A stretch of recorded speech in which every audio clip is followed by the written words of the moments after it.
नमस्कार दोस्तों, मैं देवराज कुमार अपने YouTube चैनल जीएस से प्रारंभ जीएस विद्यालय में आपका स्वागत करता हूं। दोस्तों, पिछले क्लास में हमने भारत का संविधान निर्माण का थ्योरेटिकल पार्ट को हमने बेहतर तरीके से समझ लिया था। आज हम लोग उसी चैप्टर से संबंधित जितने भी प्रीवियस ईयर क्वेश्चन आते हैं, जितने भी प्रीवियस ईयर क्वेश्चन बनते हैं, उसको हम लोग देखेंगे। तो चलिए दोस्तों, हम शुरू करते हैं। तो पहला क्वेश्चन है दोस्तों, भारत के संविधान की रचना हेतु संविधान सभा का विचार सर्वप्रथम किसने दिया? आपको बताना है कि संविधान सभा का विचार सबसे पहले किसने दिया। संविधान की तो बात 1895 से ही शुरू हो गई थी बाल गंगाधर तिलक द्वारा, और 1922 में गांधी जी कहते हैं कि संविधान, भारत का संविधान स्वयं भारतीय बनाएंगे। किंतु यहाँ पर संविधान का विचार के बारे में पूछ रहा है। तो सर्वप्रथम संविधान का विचार किसने दिया था? तो स्वराज पार्टी ने 1934 में दिया था। और एम एन राय जो थे, उन्होंने संविधान सभा के गठन का विचार दिया था कि संविधान सभा का गठन कैसे होगा। तो इसका आंसर हो जाएगा दोस्तों स्वराज पार्टी 1934। चलिए दोस्तों, अगला क्वेश्चन देखते हैं। अगला क्वेश्चन है दोस्तों, एक निर्वाचित संविधान सभा द्वारा भारत के संविधान निर्माण करने का प्रस्ताव किया गया था। मतलब बताना है आपको कि ब्रिटिश सरकार द्वारा भारतीय संविधान निर्माण के लिए सबसे पहला प्रस्ताव कौन सा भेजा गया था। यहाँ पर आप कैबिनेट को नहीं टिक कीजिएगा, क्योंकि कैबिनेट से संविधान सभा का गठन हुआ था, लेकिन ये आपको गठन की बात नहीं कर रहा है। यहाँ पर पूछ रहा है संविधान निर्माण का प्रस्ताव किया था। तो पहला प्रस्ताव कौन सा भेजा था? तो यहाँ पर क्रिप्स मिशन 1942 में भेजा था। स्टैफोर्ड क्रिप्स की अध्यक्षता में भेजा था। ये आपको हम थ्योरी में पढ़ाए थे। चलिए दोस्तों, इसका आंसर हो जाएगा क्रिप्स मिशन 1942, जो 1942 में आया था। ये भी याद रखिएगा। अगला क्वेश्चन देखते हैं दोस्तों। अगला क्वेश्चन आपका है कि कैबिनेट मिशन योजना के अंतर्गत संविधान निर्मात्री परिषद में प्रत्येक प्रांत को आवंटित सदस्य संख्या निर्धारित करने के लिए एक प्रतिनिधि कितनी जनसंख्या के अनुपात, मतलब कि बताना है आपको कि जो एक प्रतिनिधि था उसका चुनाव कितनी जनसंख्या पर हुआ था। तो आपको हम बता दिए थे कितनी जनसंख्या पर, 10 लाख की जनसंख्या पर हुआ था। कितनी जनसंख्या पर हुआ था? 10 लाख की जनसंख्या पर एक प्रतिनिधि का चुनाव हुआ था। और आपको हम यही बताया था जो जनसंख्या का विभाजन था वो 3 भागों में था। एक थे मुस्लिम, एक थे सिख, और जो तीसरे थे वो क्या थे? जनसाधारण, या उसको बोल सकते हैं आप हिंदू ही बोल सकते हैं। उससे कोई दिक्कत नहीं है, क्योंकि मुस्लिम और सिख को छोड़कर जो भी आएंगे वो क्या होंगे? जनसाधारण, मतलब कि हिंदू वर्ग में ही आएंगे। ये कैबिनेट मिशन, जो कैबिनेट योजना जो था, कैबिनेट मिशन योजना, इसी के अनुसार हमारे संविधान सभा का गठन हुआ था। ये भी याद रखिएगा। आगे चलते हैं दोस्तों। अगला क्वेश्चन है दोस्तों, 1946 में अंतरिम सरकार में कार्यपालिका परिषद के उप सभापति थे। आपको पता है कि संविधान सभा के गठन के बाद चुनाव हुआ था। चुनाव में कांग्रेस पार्टी को 208 सीटें मिलती है। 208 सीटें मिलने के बाद क्या होता है? अंतरिम सरकार का गठन होता है। कब? तो 2 सितंबर 1946 को क्या होता है? अंतरिम सरकार का गठन होता है। इस अंतरिम सरकार का जो सभापति होता है वो गवर्नर जनरल होते हैं। कौन होते थे? Governor general. जो उस समय के तत्कालीन गवर्नर जनरल थे वही क्या थे? सभापति थे। इसके अंतरिम सरकार के। अब उपसभापति की बात कर रहा है, तो उपसभापति कौन थे? तो उपसभापति पंडित जवाहरलाल नेहरू थे। चलिए दोस्तों, हम लोग आगे चलते हैं नेक्स्ट क्वेश्चन पर। अगला क्वेश्चन है दोस्तों कि निम्नलिखित में से कौन अगस्त 1946 में गठित प्रथम अंतरिम राष्ट्रीय सरकार का सदस्य नहीं था। मतलब कि उसमें बताना है कि जो अंतरिम सरकार बना था उसमें कौन सदस्य नहीं थे। तो सी राजगोपालाचारी थे, वो शिक्षा मंत्री थे। डॉक्टर राजेंद्र प्रसाद क्या थे? तो खाद्य एवं कृषि मंत्री थे। ये जगजीवन आपके डॉक्टर एफ राधाकृष्णन का कोई संबंध नहीं था आपके अंतरिम सरकार से। और जगजीवन राम जी जो थे वो क्या थे? वो श्रम मंत्री थे। तो आपका आंसर हो जाएगा कौन? आपका राधाकृष्णन। संबंध अंतरिम सरकार से नहीं था। अगला क्वेश्चन देखिए दोस्तों। अगला क्वेश्चन कहता है आपसे कि निम्नलिखित में से कौन सा कथन संविधान सभा के विषय में सत्य, मतलब आपको बताना है, यहाँ पर कुछ कथन दिए हैं, उसमें से बताना है आपको कौन सा कथन सत्य है। तो हम देखते हैं। पहला कथन है वह वयस्क मताधिकार पर आधारित था। वह मतलब कि संविधान सभा में जो चुनाव हुआ था वो क्या था? वयस्क मताधिकार पर था। तो ये क्या है? वयस्क मताधिकार पर दोस्तों नहीं था। ये वयस्क मताधिकार पर इसका चुनाव नहीं हुआ था, बल्कि क्या हुआ था? तो आपको हम बता दिए कि इसमें चुनाव जो हुआ था अप्रत्यक्ष से हुआ। क्या हुआ था? अप्रत्यक्ष चुनाव प्रणाली से हुआ था। मतलब ये अप्रत्यक्ष तरीके से हुआ था। इसका जो चुनाव हुआ था क्या हुआ था? अप्रत्यक्ष तरीके से हुआ था। और हम बता दिए थे क्या था? ये वयस्क मताधिकार पर नहीं था, बल्कि कुछ विशेष वर्गों को ही, मतलब जो सरकार को क्या करते थे? जो सरकार को कर देते थे, सरकार को कर चुकाते थे, जिनके पास ज़्यादा संपत्ति थी या जो शिक्षित थे, या जो क्या थे? वो शिक्षित थे, उन्हीं को वोट देने का क्या था? अधिकार था। ये वयस्क मताधिकार पर नहीं था। तो पहला क्या हो जाएगा आपका, पहला आपका गलत हो जाएगा। दूसरा, वह प्रत्यक्ष निर्वाचन प्रणाली बता दिए कि वह प्रत्यक्ष हुआ था, तो ये भी गलत हो जाएगा आपका। वह बहुदलीय निकाय थी, मतलब जो संविधान सभा थी वह बहुदलीय निकाय थी, तो ये क्या सही है, जो संविधान सभा में बहुत सारे दलों से क्या थे, सदस्य चुन करके आए थे, किसी एक दल के सदस्य संविधान सभा में नहीं थे, तो ये आपका सही है। और चौथा है, उसने अनेक समितियों के माध्यम से कार्य किया, ये भी आप सही है कि जो संविधान सभा का निर्माण हुआ था, जो हमारा संविधान का निर्माण हुआ है, उसमें अनेक समितियां, मतलब बहुत सारी समितियों थी, उसी के माध्यम से क्या हुआ है, हमारा संविधान बना है, तो ये भी आपका सही है, मतलब कि 3 और 4 सही है, तो आंसर क्या हो जाएगा आपका सी हो जाएगा। चलिए दोस्तों आगे देखते हैं हम लोग अगला क्वेश्चन। अगला क्वेश्चन दोस्तों कह रहा है कि निम्नलिखित में से संविधान सभा के बारे में कौन सा कथन गलत है, मतलब गलत बताना है आपको, कौन सा गलत है। तो हम देखते हैं पहला कथन क्या है, तो इसने बड़ी संख्या में समितियों की मदद से काम किया, तो ये तो सही है। उनमें से प्रारूप समिति सबसे प्रमुख थी, प्रारूप समिति के बारे में बता दिए थे। भीमराव अंबेडकर क्या थे, इसके अध्यक्ष थे। इसमें कुल 5 सदस्य थे अध्यक्ष को लेकर के। इसका गठन 29 अगस्त 1947 को हुआ था, तो ये आपका पहला सही है। दूसरा है, अल्पसंख्यक समुदाय जैसे ईसाई, एंग्लो इंडियन और पारसियों को सभी में पर्याप्त प्रतिनिधि दिया गया था, मतलब कि बता दिया हम कि बहुदलीय निकाय थी, मतलब संविधान सभा में तो सभी दलों से चुन करके व्यक्ति आए थे, तो क्या है उसमें ईसाई भी थे, एंग्लो इंडियन भी थे, पारसी भी थे, मतलब उनका भी प्रतिनिधि संविधान सभा में था अल्पसंख्यक के रूप में, ये भी सही आपका है। आगे देखिए, इसका निर्वाचन सार्वभौम वयस्क मताधिकार पर हुआ था, ये जो वयस्क मताधिकार है हम बता दिए कि वयस्क मताधिकार पर नहीं हुआ था, तो ये भी क्या आपका, ये आपका गलत है, आपसे कथन पूछा था गलत, तो ये क्या हो जाएगा आपका आंसर हो जाएगा सही। इसकी चुनाव प्रक्रिया 1935 के अधिनियम के 6वीं अनुसूची पर आधारित थी। कर, संपत्ति और शैक्षणिक योग्यता के कारण मताधिकार सीमित था, बता दिए थे, वही बताए थे कि जो कर देते थे, जिनके पास संपत्ति था और जो शिक्षित है वही क्या करते थे, मत दे सकते थे, तो ये आपका ये सी का इसका आंसर होगा। दोस्तों आगे देखते हैं हम लोग अगला क्वेश्चन। अगला क्वेश्चन है दोस्तों, भारत के संविधान का प्रारूप तैयार करने वाली संविधान सभा के सदस्यों को, मतलब जो सदस्य थे वो उनको, मतलब वो कहाँ से चुन करके आए थे, ब्रिटिश संसद द्वारा नामित किया गया था, तो ये ब्रिटिश संसद द्वारा नामित नहीं किया गया था, ये गलत है। गवर्नर जनरल द्वारा नामित किया गया था, ये भी गलत है। विभिन्न प्रांतों की विधानसभाओं द्वारा चुना गया था, तो ये सही है, क्या है ये, विभिन्न विधानसभाओं से चुन करके आए थे। अगला क्या दिया था, भारतीय राष्ट्रीय कांग्रेस और मुस्लिम लीग द्वारा चुना था, ये नहीं, भारतीय राष्ट्रीय कांग्रेस और मुस्लिम लीग द्वारा चुना नहीं गया था, बल्कि ये विभिन्न प्रांतों की जो वहाँ की विधानसभा थी वहाँ से चुन करके वो लोग आए थे, जो सदस्य थे संविधान सभा के, उन्हीं सदस्यों में से क्या हुआ था, प्रारूप समिति के सदस्य के रूप में उनका चुनाव हुआ था। आगे चलते हैं दोस्तों अगला क्वेश्चन। अगला क्वेश्चन है दोस्तों कि भारतीय इतिहास के संदर्भ में प्रांतों से संविधान सभा के सदस्य उन प्रांतों के लोगों द्वारा सीधे निर्वाचित हुए थे, तो वहाँ के प्रांतों के लोगों द्वारा निर्वाचित नहीं हुए थे दोस्तों, ये क्या है, ये गलत है, बता दिए। निर्वाचित मतलब कि वहाँ के क्या लोग उनको चुन करके भेजे, मतलब वोट देकर भेजे, तो ये गलत है। भारतीय राष्ट्रीय कांग्रेस तथा मुस्लिम लीग द्वारा नामित, ये भी आपका गलत है। प्रांतीय विधानसभा द्वारा निर्वाचित हुए थे, ये क्या है, प्रांतीय विधानसभा द्वारा वहाँ की जिस प्रांत की विधानसभा थी वहाँ से वो क्या हुए थे, निर्वाचित होकर के आए थे, ये आपका सही है। अगला देखते हैं दोस्तों, अगला क्वेश्चन क्या है, तो संविधान सभा में सदस्यों का चुनाव कैसे हुआ था, वही क्वेश्चन है जो पीछे में देख चुके हैं।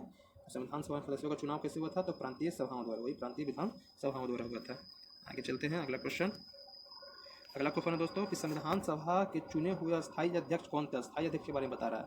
आपको बताए थे कि 9 दिसंबर 1946 को पहली बैठक हुई थी संविधान सभा का, इसमें कोई अध्यक्ष नहीं था, इसीलिए बुजुर्ग होने के नाते सच्चिदानंद सिन्हा को अस्थायी अध्यक्ष चुन लिया गया था, किंतु हमें एक अस्थायी अध्यक्ष चाहिए था, जिसका चुनाव 11 दिसंबर 1946 को हुआ था। इनको चुना गया था, तो डॉक्टर राजेंद्र प्रसाद जी को चुना गया था।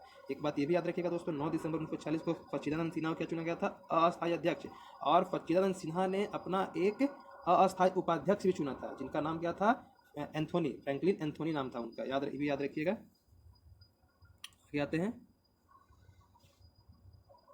संविधान सभा की प्रथम बैठक की अध्यक्षता किसने की, प्रथम बैठक की अध्यक्षता पूछ रहा है, जो पहला बैठक मतलब कब हुआ था, 9 दिसंबर 1946 को, तो इसके अध्यक्ष कौन थे, तो राजेंद्र प्रसाद जी नहीं थे, कौन थे, डॉक्टर सच्चिदानंद सिन्हा थे, याद रखिएगा। राजेंद्र प्रसाद क्या थे, वो अस्थायी थे।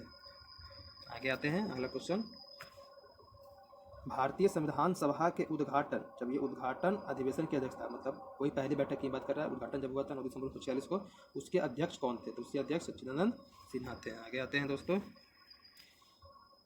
भारत की संविधान निर्मात्री सभा के अध्यक्ष, भारत के संविधान निर्मात्री सभा के अध्यक्ष कौन थे, वही आपसे पूछ रहा है संविधान सभा के अध्यक्ष के बारे में, या संविधान सभा के अध्यक्ष कौन थे, डॉक्टर राजेंद्र प्रसाद थे। देखते हैं दोस्तों अगला क्वेश्चन, स्वतंत्र भारत की संविधान सभा के, जब हमारा देश आज़ाद हो गया था तो उस समय की बात कर रहा है, आज़ादी के बाद संविधान सभा के अध्यक्ष कौन थे, आज़ादी के बाद भी कौन थे, डॉक्टर राजेंद्र प्रसाद जी ही थे। आगे आते हैं दोस्तों अगला क्वेश्चन, अगला क्वेश्चन है दोस्तों, संविधान सभा के प्रथम मनोनीत उपसभापति पूछ रहा है, वही बता दिए कि जो अस्थायी थे, क्या थे, अस्थायी। 9 दिसंबर को जो अस्थायी अध्यक्ष चुने गए थे सच्चिदानंद सिन्हा, उन्होंने क्या किया था, अपना एक उपसभापति चुना था। क्या कि अपने मन से क्या कि उसको मनोनीत किए थे। वो कौन थे, वो फ्रैंक एंथोनी थे। कौन थे, फ्रैंक एंथोनी, भी याद रखिएगा दोस्तों। लाइए अगला क्वेश्चन, भारतीय संविधान सभा की स्थापना की गई थी, मतलब भारतीय संविधान सभा की स्थापना कब किया गया था। तो भारतीय संविधान सभा की जो पहली बैठक हुई थी दोस्तों, उसी वर्ष को हम लोग संविधान सभा की स्थापना मानते हैं। तो 9 दिसंबर 1946 में क्या हुआ था, संविधान सभा का स्थापना हुआ था। अगला क्वेश्चन देखिए दोस्तों, संविधान सभा की पहली बैठक कब हुई थी। तो संविधान सभा की पहली बैठक 9 दिसंबर 1946 को हुई थी। अगला क्वेश्चन देखिए दोस्तों, अगला क्वेश्चन है, संविधान सभा का गठन कब हुआ था। तो संविधान सभा का गठन आपका दिसंबर 1946 में हुआ था। आगे आते हैं,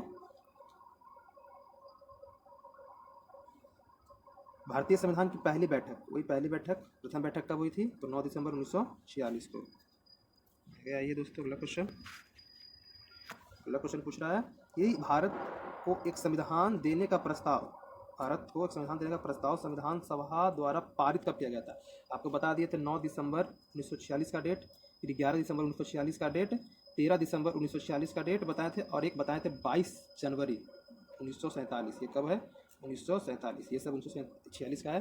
9 दिसंबर 1946 को पहली बैठक होती है। 11 दिसंबर को 1946 को अस्थायी अध्यक्ष के तौर पर राजेंद्र प्रसाद जी को चुना जाता है, और 13 दिसंबर 1946 को पंडित नेहरू संविधान सभा में उद्देश्य प्रस्ताव लाते हैं, जो कब पारित होता है, 22 जनवरी 1947 को क्या होता है, ये पारित हो जाता है। वही आपसे पूछा है। अगला क्वेश्चन आते हैं दोस्तों, अगला क्वेश्चन है, क्या है, संविधान सभा के सम्मुख संविधान की प्रस्तावना को, वही उद्देश्य की बात कर रहा है, प्रस्तावना को, प्रस्ताव किसने रखा था। तो वही उद्देश्य प्रस्ताव किसने रखा, तो पंडित जवाहरलाल नेहरू ने रखा था। कब, तो 13 दिसंबर 1946 को रखा था। ये भी याद रखिएगा। आगे आते हैं दोस्तों, अगला क्वेश्चन है कि भारतीय संविधान को बनाने हेतु भारतीय संविधान सभा के कुल कितने अधिवेशन हुए थे। हम बताए थे कि भारतीय संविधान बनाने में कुल 11 अधिवेशन हुए थे। कितने हुए थे, 11 अधिवेशन। ये याद रखिएगा, 11 अधिवेशन। ऑप्शन में ही दिया है, तो 11 अधिवेशन नहीं दिया है तो आप याद रखिएगा कि ये जो अधिवेशन हम लोग गिनते हैं वो कब से कब तक का गिनते हैं। तो 9 दिसंबर 1946 से 26 नवंबर 1949 तक का, 1949 तक का। किंतु यहाँ तो दिया नहीं है, तो ये भी हम बताए थे कि 24 जनवरी 1950 को संविधान सभा की एक अंतिम बैठक हुई थी। क्या हुई थी, अंतिम बैठक हुई थी। अगर इसको आप मान के चलिए आगे अधिवेशन है, तब जाकर के 11 इधर हो जाएगा, एक ये 12 हो जाएगा।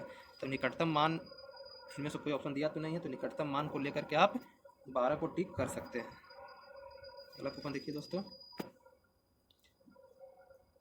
भारतीय संविधान को बनाने हेतु भारतीय संविधान सभा के कुल कितने अधिवेशन हुए थे। हम लोग देख चुके हैं कितने हुए थे, तो ये बता दिए। भारत की संविधान सभा की अंतिम बैठक की सही तिथि पूछ रहा है, मतलब अंतिम बैठक कब हुई थी बताएं आपको। तो 24 जनवरी 1950 को हुई थी। इसी दिन संविधान पर 284 सदस्यों ने क्या किया था, अपना हस्ताक्षर किया था। अगला क्वेश्चन देखिए दोस्तों, इन क्या करना है आपको, मिलाना है। क्या दिया है, तो संविधान सभा के पहले उपाध्यक्ष कौन थे। प्रारूप समिति के मूलतः एकमात्र कांग्रेस सदस्य, राजस्थान की रियासतों का प्रतिनिधित्व करने वाले संविधान सभा के सदस्य, और संघ संविधान समिति के अध्यक्ष। तो संविधान सभा के पहले उपाध्यक्ष के बारे में पूछ रहा है, तो उपाध्यक्ष बता दिए थे कौन थे पहले आपके, एच.सी. मुखर्जी थे, एच.सी. मुखर्जी। उसके बाद प्रारूप समिति के मूलतः एकमात्र कांग्रेस सदस्य, प्रारूप समिति के सदस्य, तो प्रारूप समिति के सदस्य में से कौन थे, तो वी.टी. कृष्णामाचारी नहीं थे। याद रखिएगा, वी.टी. कृष्णामाचारी अलग हैं और टी.टी. कृष्णामाचारी अलग है। जो टी.टी. कृष्णामाचारी हैं वो प्रारूप समिति से संबंधित है, यहाँ पर ये प्रारूप समिति से संबंधित नहीं है। तो के.एम. मुंशी, क्या हो जाएगा इसका आंसर आपका, के.एम. मुंशी हो जाएगा। के.एम. मुंशी जो थे प्रारूप समिति से संबंधित हैं, और ये कांग्रेस सदस्य थे। क्या थे, कांग्रेस सदस्य। और राजस्थान की रियासतों का प्रतिनिधित्व करने वाले संविधान सभा के सदस्य कौन थे, ये राजस्थान से थे। कौन, वी.टी. कृष्णामाचारी। और संघ संविधान समिति के अध्यक्ष कौन थे, तो ये पंडित जवाहरलाल नेहरू थे। आगे आते हैं दोस्तों, अगला क्वेश्चन है, भारतीय संविधान के निर्माण के समय संवैधानिक सलाहकार कौन थे, मतलब कि भारतीय संविधान के संवैधानिक सलाहकार के बारे में पूछ रहा है। कौन थे, बी.एन. राव। ये वही बी.एन. राव हैं जिन्होंने सबसे पहला प्रारूप तैयार किया था, जिसमें 243 अनुच्छेद और 13 अनुसूची के बारे में बताया था। अगला क्वेश्चन है दोस्तों, संविधान सभा में भारतीय संविधान का तृतीय वाचन कब हुआ था। तो संविधान सभा में इसमें दोस्तों कुछ मिस्टेक लग रहा है और इसको आप देख लीजिएगा। संविधान सभा का तृतीय वर्ष है, इसमें आपको डेट गलत दिया है दोस्तों, डेट थोड़ा आप लोग देख लीजिएगा। इसको हम छोड़ते हैं।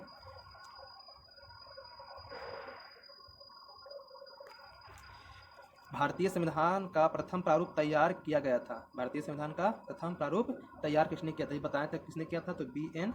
राव ने किया था। किसने किया था? बी.एन. राव ने किया था। वही बताएं कि 243 अनुच्छेद था उनमें और 13 क्या थी? अनुसूचियाँ थी। यही प्रारूप ही क्या होता है? मार्ग प्रशस्त करता है प्रारूप समिति का गठन का, याद रखिएगा ये भी। भारत का संविधान पूर्ण रूप से तैयार कब हो गया था? मतलब कि बनकर के तैयार कब हो गया था? तो बनकर के तैयार 26 नवंबर 1949 को हो गया था। जिस दिन बना था इसी दिन 26 नवंबर को ही हम लोग क्या करते हैं?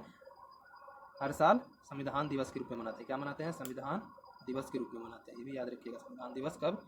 तो आपका 26 नवंबर को होता है। अगला क्वेश्चन देखिए, भारतीय संविधान को संविधान सभा द्वारा कब अंगीकृत किया गया? अंगीकृत करना मतलब होता है दोस्तों अपनाना, मतलब कब इसको अपनाया गया? कब इसको अपनाया गया? कब अपनाया गया? तो 26 नवंबर 1949 को। 26 जनवरी को लागू हुआ था दोस्तों, ये याद रखिएगा। अंगीकृत नहीं हुआ था, अंगीकृत आपका 26 नवंबर 1949 को हुआ था। अगला क्वेश्चन देखिए, संविधान सभा द्वारा भारतीय संविधान की स्वीकृति किया गया था। वही स्वीकृति मतलब कि अपनाया गया था कब? 26 नवंबर 1949 को। अगला क्वेश्चन देखते हैं दोस्तों, भारत का संविधान किस तिथि को अपनाया गया था? ये बताएं अभी आपको कब अपनाया गया था? 26 नवंबर 1949। अगला क्वेश्चन आइए, भारतीय संविधान लागू कब हुआ था? क्या पूछ रहा है ये? लागू कब हुआ था? तो लागू हुआ था 26 जनवरी 1950 को। 26 नवंबर 1949 को संविधान बन करके तैयार हो गया था, किंतु इसको लागू किया गया था दोस्तों 26 जनवरी 1950 को, 2 महीना बाद। क्योंकि 1929 में क्या हुआ था? लाहौर अधिवेशन हुआ था, कांग्रेस का लाहौर अधिवेशन हुआ था। ये लाहौर अधिवेशन की अध्यक्षता पंडित नेहरू ने की थी। किसने किया था? पंडित जवाहरलाल नेहरू ने किया था। और उन्होंने इस अधिवेशन में क्या प्रस्ताव रखा था कि हम अगले साल 26 मतलब कि अगले साल 26 जनवरी से क्या करेंगे? स्वाधीनता दिवस के रूप में मनाएंगे। और 26 जनवरी 1930 को भारत का पहला स्वाधीनता दिवस क्या हुआ था? पंडित नेहरू द्वारा मनाया गया था। और इसी तिथि को याद रखने के लिए क्या हुआ था? संविधान तो बन गया था 26 नवंबर 1949 को, लेकिन इस तिथि को स्मरण करने के लिए क्या किया था? अपने संविधान को 26 जनवरी 1950 को लागू किया गया था। आगे चलते हैं दोस्तों, अगला क्वेश्चन, भारतीय संविधान को 26 जनवरी, यहाँ पूछ रहा है क्या बोल रहा है? 26 जनवरी के दिन लागू करने का निर्णय इसलिए लिया गया क्योंकि कांग्रेस ने इस तिथि को 1930 में स्वतंत्रता दिवस के रूप में मनाया था। ये आपका सही है। आगे अगला क्वेश्चन, अगला क्वेश्चन है आपका, भारतीय संविधान दिवस मनाया जाता है, मतलब संविधान दिवस कब मनाते हैं? तो बता दिए, 26 नवंबर को लोग मनाते हैं। आगे आइए, भारतीय संविधान को अपनाया गया था, मतलब भारतीय संविधान को किसने अपनाया था? संविधानिक सभा द्वारा। वही संविधानिक मतलब संविधान सभा की बात कर रहा है। ब्रिटिश संसद द्वारा, भारतीय संसद, क्योंकि भारतीय संसद उस समय नहीं था, ब्रिटिश तो होगा नहीं, ब्रिटिश समय आजाद करके चले गए थे और गवर्नर जनरल का उस समय पद भी खत्म हो चुका था। कौन थे? तो ये संवैधानिक सभा होगा। अगला क्वेश्चन आते हैं, भारतीय संविधान को 26 नवंबर 1949 को किसके द्वारा अधिनियमित किया गया था? अधिनियमित मतलब किसके द्वारा अपनाया गया था? तो संविधान सभा द्वारा अपनाया गया था। अगला क्वेश्चन आइए, भारत का संविधान अंगीकृत एवं अधिनियमित हुआ था, मतलब कब अपनाया गया था संविधान को? तो 26 नवंबर 1949 को अपनाया गया था। आगे आइए, संविधान सभा में वयस्क मताधिकार को 15 वर्ष के लिए स्थगित करने की बात की थी। मतलब पहले तो ये वयस्क मताधिकार संविधान सभा में बात चल रहा था, पंडित जवाहरलाल नेहरू क्या किए थे? वयस्क मताधिकार के आधार पर ही ये संविधान सभा बनाने की बात कर रहे थे, किंतु मौलाना आज़ाद, जो अब्दुल कलाम आज़ाद थे, इन्होंने क्या किया था? इन्होंने वयस्क मताधिकार को 15 वर्षों के लिए क्या कर दिया था? स्थगित कर दिया गया था, मतलब स्थगित कर दिया, करने की बात कही थी, याद रखिए। स्थगित करने दिया था, स्थगित करने की इन्होंने बात की थी।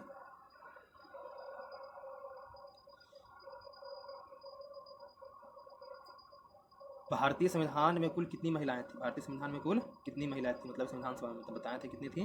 15 महिलाएं थी, ये याद रखिएगा। अगला क्वेश्चन, संविधान सभा के संघ संविधान समिति के अध्यक्ष, हम बताए थे जहाँ पर संघ की बात आ जाएगी वहाँ पर कौन आएंगे? तो वहाँ पर नेहरू जी आएंगे। तो जहाँ नेहरू जी, उनको टिक कर दीजिए। संविधान सभा की प्रांतीय संविधान समिति के अध्यक्ष, ये बताए थे जहाँ प्रांत की बात है, क्योंकि प्रांत को जोड़ने का काम कौन किए थे? तो प्रांत मतलब कि जो देशी रियासत को जोड़ने का काम किए थे, भारत मिलाने का काम किए थे कौन? सरदार पटेल। इसलिए इनको लौह पुरुष के उपाधि मिली थी। तो यहाँ पर कौन हो जाएंगे? यहाँ पर सरदार पटेल हो जाएंगे। अगला क्वेश्चन आइए, प्रारूप समिति के अध्यक्ष के बारे में पूछ रहा है, तो प्रारूप समिति के अध्यक्ष के बारे में बताए थे कौन थे, भीमराव अंबेडकर जी थे, और 7 अन्य पदस्थ थे, मतलब 6 अन्य पदस्थ थे, ठीक है, जो अध्यक्ष ये थे। अगला क्वेश्चन देखिए, भारतीय संविधान सभा की प्रारूप समिति के अध्यक्ष, ये तुम लोग कर लिए। आगे आइए, आगे है मिलाना है दोस्तों। क्या पूछ रहा है, मूल अधिकार, मतलब कि मूल अधिकार समिति के अध्यक्ष कौन थे, कार्य संचालन समिति के अध्यक्ष कौन थे, संघ और प्रारूप। संघ की बता दिए नेहरू जी, प्रारूप समिति की बता दिए भीमराव अम्बेडकर। मूल अधिकार के बारे में बताए थे कि मूल अधिकार समिति के जो अध्यक्ष थे वो सरदार पटेल थे। प्रांतीय समिति और मूल अधिकार समिति और एक अल्पसंख्यक समिति, ये 3 समितियां थे, उसके अध्यक्ष कौन थे, सरदार पटेल थे। अब ये मूल अधिकार के क्या थे, मूल अधिकार के एक उप समिति भी थी, मूल अधिकार के उप समिति भी थी, ये इनके उप समिति भी थे। उप समिति कौन थे, तो जेवी कृपलानी, कौन थे, जेवी कृपलानी क्या थे, इसके अध्यक्ष थे उप समिति के। कार्य संचालन की बात करें तो कार्य संचालन इसमें दिया है, कार्य संचालन जैसे राजेंद्र प्रसाद जी हैं, किसका है ये इनका राजेंद्र प्रसाद जी हैं। यहाँ पर राजेंद्र प्रसाद जी का नाम नहीं दिया है, इसलिए ये गलत है। के मुंशी नहीं है, के मुंशी को किसी समिति का अध्यक्ष नहीं बनाया गया था, बल्कि ये क्या थे, बल्कि ये प्रारूप समिति के एक सदस्य के तौर पर थे। दोस्तों आगे देखते हैं, अगला क्वेश्चन है, संविधान सभा द्वारा स्थापित मौलिक अधिकार और अल्पसंख्यकों के हेतु सलाहकार समिति के अध्यक्ष कौन थे, तो सरदार पटेल ने बता दिए। अगर आपसे पूछेगा उप समिति, तो जेवी कृपलानी और अल्पसंख्यक उप समिति था, इसके भी उप समिति थे, इसके उप समिति इसमें कौन थे, तो HC मुखर्जी, कौन थे, HC मुखर्जी, ये भी याद रखिएगा, HC मुखर्जी क्या थे, अल्पसंख्यक उप समिति के अध्यक्ष थे। आगे आइए दोस्तों, आगे पूछ रहा आपसे, डॉक्टर BR अम्बेडकर की अध्यक्षता में संविधान सभा की प्रारूप समिति में कितने सदस्य थे, मतलब इनकी अध्यक्षता में और अन्य कितने सदस्य थे, तो 6 सदस्य थे, ये भी याद रखिए, साथ में एक तो खुद हो गए। आगे पूछ रहा कौन संविधान प्रारूप समिति के सदस्य नहीं थे, इसमें बताना है संविधान सभा के प्रारूप समिति के सदस्य को नहीं थे। एन गोपाला स्वामी थे, पंडित जवाहरलाल नेहरू ये नहीं थे, अल्लादी कृष्णा स्वामी अय्यर ये थे, सरदार पटेल ये भी नहीं थे, मतलब कि 1 और 3 क्या हो जाएगा, 1 और 3 हो जाएगा दोस्तों। आगे आइए, अगला क्वेश्चन देखते हैं। पूछ रहा आपसे, संविधान पांडुलेखन समिति निम्न से कौन सदस्य नहीं था। पांडुलेखन के बारे में बताया था कि प्रारूप को हम क्या कहते हैं, पांडुलेखन कहते हैं, इसी को ड्राफ्ट कमेटी बोलते हैं। तो पांडुलेखन या प्रारूप समिति के अध्यक्ष सदस्य नहीं थे, कौन सदस्य नहीं थे, तो फादुल्ला थे, मोहम्मद सदुल्ला, के मुंशी भी थे, अय्यर भी थे, लेकिन पंडित जवाहरलाल नेहरू नहीं थे। तब आंसर क्या हो जाएगा, डी हो जाएगा। अगला क्वेश्चन देखिए, संविधान सभा ने डॉक्टर BR अम्बेडकर की अध्यक्षता में प्रारूप समिति गठन किया, मतलब कब बनाया, तो बताए थे 29 अगस्त 1947 को बनाए थे। अगला क्वेश्चन आइए, अगला क्वेश्चन पूछ रहा है, संविधान निर्मात्री परिषद जो संविधान सभा थी उसके झंडा समिति के अध्यक्ष कौन थे, तो झंडा समिति के अध्यक्ष कौन थे, तो झंडा समिति के अध्यक्ष डॉक्टर राजेंद्र प्रसाद थे। झंडा समिति जो बना था दोस्तों, ये आपका 23 जून 1946 को ही बन गया था। कब बन गया था, 1946 को बन गया था। इसीलिए क्या होता है, हम लोग 22 जुलाई जानते हैं, 22 जुलाई 1945 को क्या करते हैं, भारतीय तिरंगा को हम लोग अपनाते हैं, क्या करते हैं, उसको अपनाते हैं।